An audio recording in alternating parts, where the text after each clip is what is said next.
the injured protesters. As hundreds of Lebanese gathered in Beirut to clean up the city from the debris of the blast, French President Emmanuel Macron has called for a speedy international backing for the Middle Eastern country. Speaking at a virtual emergency aid conference, Macron has urged world leaders to come together and try to prevent chaos.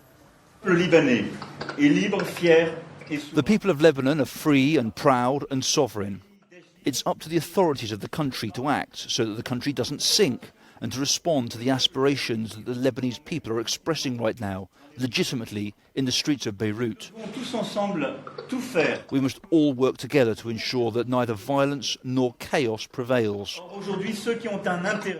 Today, those who have an interest in this division and chaos are powers that would somehow want to put the people, peace and stability of Lebanon at risk.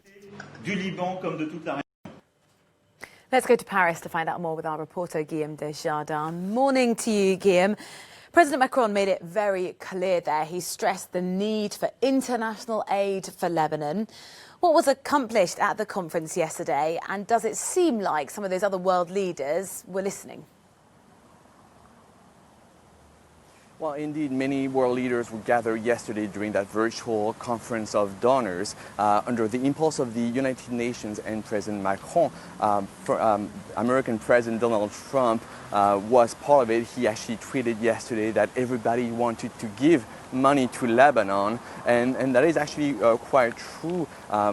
Representatives of Russia, China, the Emirates, but also the EU and other international organizations were part of the call that raised more than 252 million euros for Lebanon, 30 of which from France. The EU had promised on Friday 33 millions, which were up to 63 millions yesterday after the conference. Though that money will go to 4 sectors, according to President Macron yesterday during his opening speech. He called to help on, first of all, the health of Lebanese people, as many casualties were reported, but also food, education. Lebanese kids need to go back to school as soon as possible, he said, and finally housing, as the blast caused more than 300,000 Lebanese people to be homeless today.